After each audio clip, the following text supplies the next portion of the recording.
కుంభరాశి ధనుష నక్షత్రం 3-4 పాదాలు, శతభిష నక్షత్రం 1-2-3-4 పాదాలు, పూర్వాభాద్ర నక్షత్రం 1-2-3 పాదాలు కుంభరాశులకు వస్తాయి.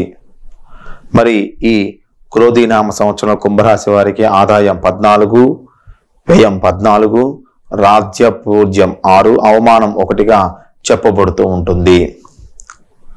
అంటే ఆదాయ వ్యయాలు మొత్తం కూడా చెరి సమానంగా ఉంటూ ఉంటాయి. కుంభరాశి వారికి సంవత్సరం ఏలినాడు శని కొనసాగుతూ ఉంది. శుభాన్నిచ్చే గురుడు అర్ధాష్టమంలో ఉన్నాడు. రాహు శుభస్థానంలో ఉండగా కేతువు మాత్రం అష్టమ స్థానం సంచరిస్తూ ఉన్నాడు. ఈ ఫలితంగా శ్రీ క్రోధీనామ సంవత్సరంలో సెప్టెంబర్ నెల వరకు అన్ని విధాలకు కలిసి వస్తూ ఉంటుంది. సెప్టెంబర్ తర్వాత కొద్దిగా ఇబ్బందులు పడే అవకాశం కూడా కనిపిస్తూ ఉంది. ఎంతటి కష్టమైన పనిని కూడా ఈ సంవత్సరం మీరు పూర్తి చేస్తారు. ఆదాయం బాగుగానే ఉంటుంది. దానికి ఇంతకుముందు మీరు చేసిన అప్పులు ఏదైతే ఉన్నాయో అప్పులు తిరిగి కట్టడం వల్ల మీకు ఆదాయం తగ్గింది అనే భావన కలుగుతూ ఉంటుంది. సెప్టెంబర్ నుంచి కొన్ని చికాకులు మీకు మొదలవుతూ ఉంటాయి. అనారోగ్య సమస్యలు, ఏదో తెలియని భయం, ఏం మాట్లాడినా సరే వివాదాలు, ఏ పని ప్రారంభించినా పూర్తి అంటే అనిపిస్తుంది కానీ చివరి నిమిషంలో ఫలితం తారుమారు అవుతూ ఉంటుంది. ఆర్థికంగా ఇబ్బందులు ఉంటాయి. ఎంత కష్టపడినా సరే ఫలితం మాత్రం పొందలేరు. కేవలం మీ మంచితనంతోనే గట్టు పరిస్థితులు మొత్తం కూడా ఎదుర్కోగలుగుతున్నారు అనే భావన అనేది మీకు కనిపిస్తూ ఉంది. ఈ రాశి వారికి ఏలినాటి శని ప్రభావం, గురుబలం లోపం అధికంగా ఈ సంవత్సరం గోచరిస్తూ ఉంది.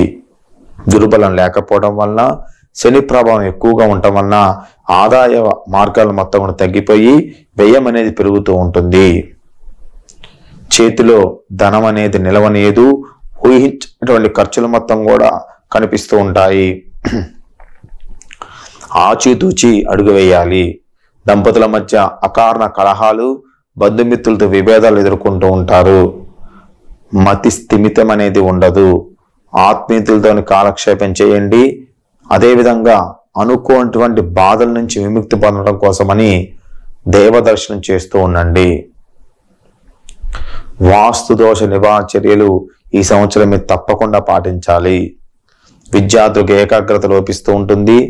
వీరు పోటీ పరీక్షలు సామాన్య ఫలితాలు మాత్రం సాధిస్తారు. దూర ప్రాంతాల్లో ఉన్న విద్యా అవకాశాలు లభిస్తూ ఉంటాయి. విదేశీయానం వెళ్ళినప్పటికీ కొన్ని ఇబ్బందులు కలగజేస్తూ ఉంటాడు. సంస్థల స్థాపనకి ఇది మంచి తరుణం కాదు. కొత్త వ్యాపారాలు కానీ, ప్రాజెక్టులు కానీ, కొత్తగా సంబంధించిన కాంట్రాక్టులు మొత్తం కూడా మీరు పెట్టుకోకపోవడం మంచిది. వ్యవసాయ రంగాల వారికి దిగుబడి మొత్తం కూడా పంట బాగుంటుంది. ఆశించిన మద్దతు ధర అనేది మీరు పొందుతూ ఉంటారు. ప్రముఖులకి వివరణ ఎంచుకోవాల్సిన పరిస్థితి అనేది ఏర్పడుతూ ఉంటుంది. వ్యాపారాలు మొత్తం కూడా నిరుత్సాహపరుస్తూ ఉంటాయి. ఉమ్మడి కంటే సొంత వ్యాపారం మీకు కలిసి వస్తాయి. సరుకు నిల్వలో జాగ్రత్తగా ఉంటుండండి. ట్రాన్స్పోర్ట్ రంగాల వారికి ఆదాయ అభివృద్ధి పెరుగుతూ ఉంటుంది.